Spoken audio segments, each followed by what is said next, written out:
Bienvenue dans ce 19 ans sur France 3 Nord-Pas-de-Calais. Bonsoir. Y a-t-il une crise chez les pompiers du Nord après une intervention trop lente à Soeurs-le-Château? Les syndicats pointent du doigt un manque d'effectifs. Qu'en est-il réellement? Yann Faussurier nous détaillera les chiffres du ministère de l'Intérieur. La situation des pompiers du Nord doit-elle inquiéter? Il y a quelques jours à Soeurs-le-Château, les secouristes ont mis 2 fois plus de temps que d'habitude pour intervenir sur un incendie. Le manque d'effectifs en cause selon les syndicats. On va se plonger dans le détail des chiffres dans un instant. Mais d'abord les faits. Guillaume Lavial, Baptiste Mézret. C'est le milieu de soirée lorsque le feu se déclare dans le premier étage de cette maison de Soeurs-le-Château. Un incendie qui nécessite une intervention en urgence. Problème, les pompiers n'arriveront sur place qu'au bout de 29 minutes, près du double du délai moyen. Aucune victime, mais un phénomène qui montrerait une crise des effectifs selon ce syndicaliste. On est très loin des délais habituels au SDIS 59 pour apporter les secours. Cela dit, ce n'est pas non plus une habitude, mais nous on a mis le doigt dessus parce que c'est symptomatique du manque d'effectifs global sur l'ensemble du département. L'administration s'arc-boute sur un chiffre de 1718 sapeurs-pompiers professionnels dans les engins, alors que c'est un chiffre purement rhétorique.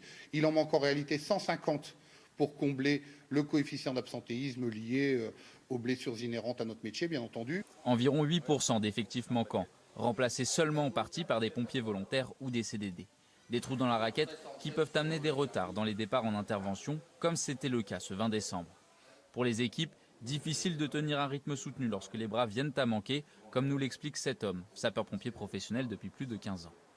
Il y a à la fois une fatigue physique et une fatigue psychologique. Ça c'est sûr, c'est pas négligeable vu qu'on est sollicité de plus en plus. On doit descendre d'un engin pour remonter dans un autre. Le matin en travaillant, on ne sait pas si on aura l'effectif du jour qui sera respecté. Contacté par notre rédaction, le service départemental d'incendie et de secours du département du Nord n'a pour l'instant pas donné suite à notre demande d'interview. Le SDIS ne donne pas suite, mais il y a des chiffres du ministère de l'Intérieur. Yann Faussurier, bonsoir. Vous les avez étudiés pour nous. Au vu de ces chiffres, finalement, on peut s'étonner du retard de Soeurs-le-Château, plutôt inattendu dans le département du Nord. Effectivement, car ce genre de couac est plutôt rare chez les pompiers du Nord, qui affichent les meilleures statistiques de France pour leur délai d'intervention.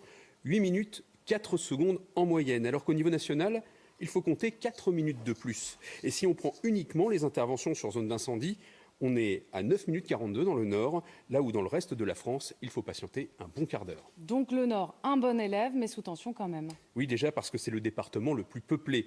Si on met de côté Paris et sa petite couronne, c'est dans le Nord que les pompiers effectuent le plus grand nombre d'interventions. 169 474 pour l'année 2021, c'est 464 interventions par jour, 3 à 4 fois plus que la moyenne nationale. Et pourtant, le Nord fait partie des 5 départements les moins bien dotés en effectifs, avec 230 sapeurs-pompiers pour 100 000 habitants.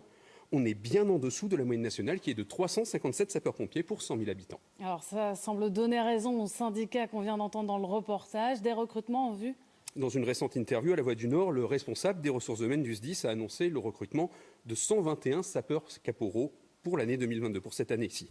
Mais les besoins restent importants car le département du Nord est aussi celui qui affiche le plus fort taux d'absence chez les sapeurs-pompiers professionnels, 9% contre 6,3% au niveau national, peut être un signe, là encore, d'une surcharge de travail. Yann Faussurier pour le complément d'info. Merci beaucoup Yann.